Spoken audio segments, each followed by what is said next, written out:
观众朋友们，下午好！9月26号下午的5点22分，欢迎您准时回到我们正在直播的《活在5点》。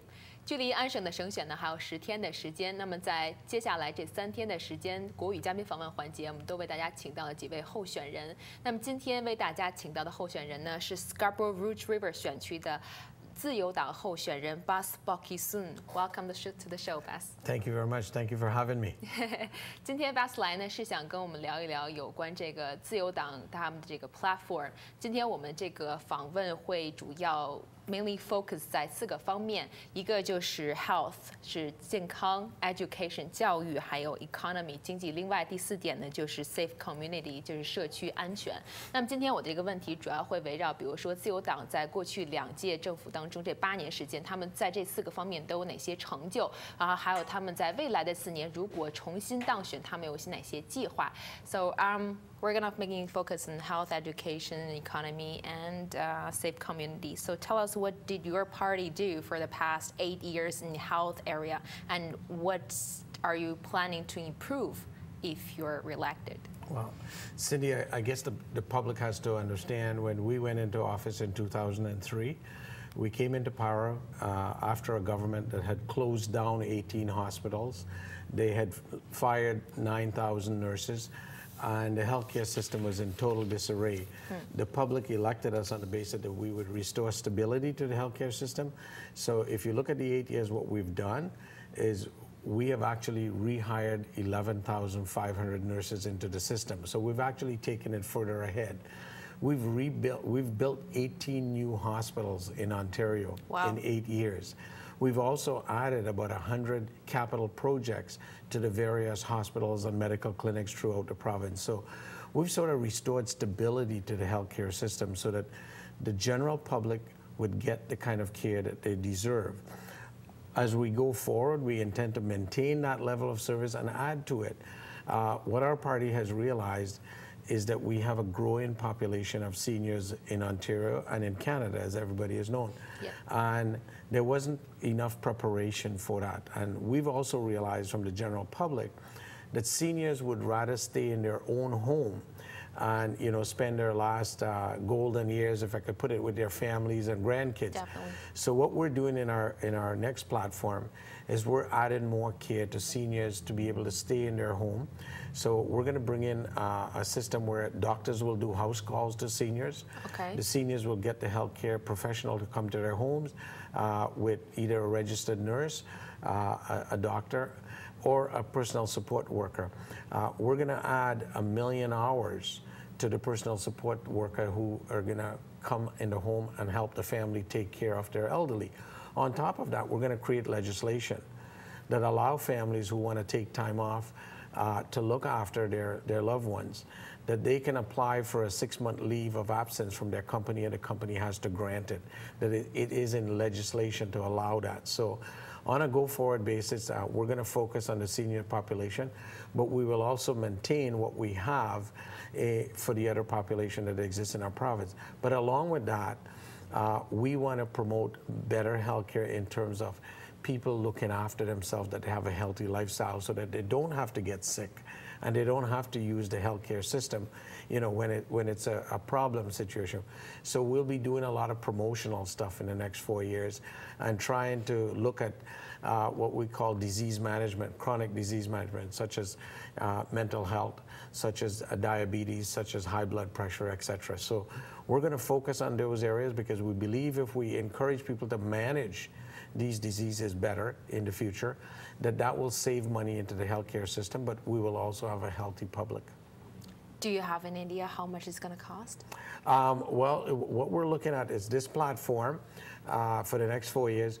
we're looking at adding $1.6 billion for the issues we've laid out in our platform. Okay. But at the same time, the investments we've made over the last 8 years, which was to restore the system to stability, that it's now stable, and we will see some benefits to the system, that we would have efficiencies, that we can deliver service better and cheaper. So we're hoping to offset the increased costs in the new program with the savings we will have from what we've done for the last 8 years. So really, we're hoping to come out neutral, because we do have a deficit, and we've promised the public that we will resolve that deficit by the year 2017, 2018. I see. Let's move on to the education part. From far as I know, Ontario, they has the highest tuition fee in the whole country. Did you know that? Well, I think people look at it that way, but the reality is you have to look at how the other provinces keep their tuition fees down. Okay. If you know, the Canadian model is we all pay into a central pool, and Ottawa divides the money back to the other provinces. And really, we're one of the major contributors to the pool. So we're actually helping to pay for education costs in other provinces. It's not direct, but it's sort of indirect, and it's very hard to determine how much the other provinces are subsidizing their own education funds with the money we contribute into the pool. So if you compare ourselves to Canada, yes, but if you compare ourselves to other international countries like Australia, like the US, etc., I think we're on par, or we're probably lower.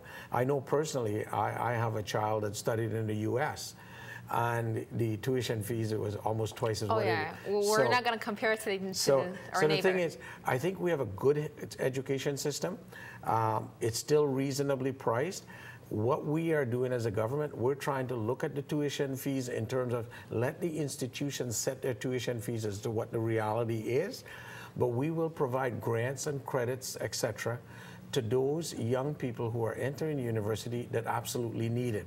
So if you look at our platform for the last two mandates, and if you look at where we're going in the future, we're actually targeting middle-income kids and low-income kids that we want to assist their families in having to pay their tuition. So in our platform going forward, we actually looked at a tuition reduction or a tuition grant, if you may want to put it, for people in the middle class and the lower class, in that if you have a combined household income of $160,000 or less, we will give you a tuition reduction of up to, it was $1,700 per year per student if you go to university, or $730, I believe it is, if you go to community college. But our focus is to help those that are in the middle class and the lower class, because we believe if you raise the lower class up and give them an opportunity to do better in education and to do better in life, that you're giving them an opportunity, and that will make our economy stronger. Unlike the NDP that wants to freeze tuition across the board, that also helps the upper class to get that same tuition break. We don't think that's right. We want to be able to help the people at the lower spectrum of our economy and help them out to raise them up. And if you look at what we've done over the last 8 years, we've made a lot of changes to families in the middle class and the lower class, because we believe that that's where it is we have to focus our energy. And if you really look at it, that's this part of society that is a greater population. Right, definitely. And I think most of parents, what their care is like the all-day kindergartens. Well, all-day kindergarten is a great thing to happen in Ontario, and I believe it's the first one to happen in North America in a long time. Parents were struggling with trying to find daycare, but at the same time, we obtained professional advice from research done around the world and here in Canada that students who start early in life has a better chance of succeeding. Oh, they do? Yes, all the statistics point in that direction. So we created a full-day kindergarten program because we want the younger people to get the opportunity to get the learning experience early in life. Okay. So once you get the experience early in life, there's a good chance that you will succeed, but there's a good chance you're going to like the learning experience and you're going to do better. And research around the world has proven that. So we've implemented it where it's possible right now, and we've committed ourselves to roll it out throughout Ontario. I believe it's by 2015, 2014. So really what we're doing is giving parents a break, that who were struggling to find daycare, that we're allowing them to be in the school system, and we're providing the care that is required in the school system because we're providing a teacher plus an early childhood educator. On top of that, in the Go Forward plan, we're actually looking at the schools would have to provide the before school daycare and the after school daycare, so parents will have a full level of service available to them in the education system, and that way we're helping families. That sounds really great. I think it's great, and I know from my own riding, there's a lot of people going to benefit from this particular program, and I'm looking forward to them being very happy, because I have 11 schools with full-day kindergarten, and I have a lot of parents are very thankful that that has happened. And even if you look at the teaching staff, they're very satisfied with the direction that this government is going, because they really believe we've focused on children's education properly. Yeah, Bass, we still have 2 minutes. According to Statistics Canada, so far this year, Ontario has created more full-time jobs than the rest of Canada combined. Is this situation going to last?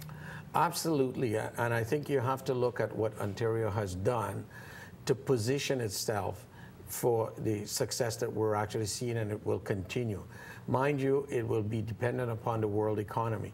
But we've actually positioned ourselves by investing in our province and investing in our Green Energy Act to create new jobs and new technology in our province that other people will want to buy.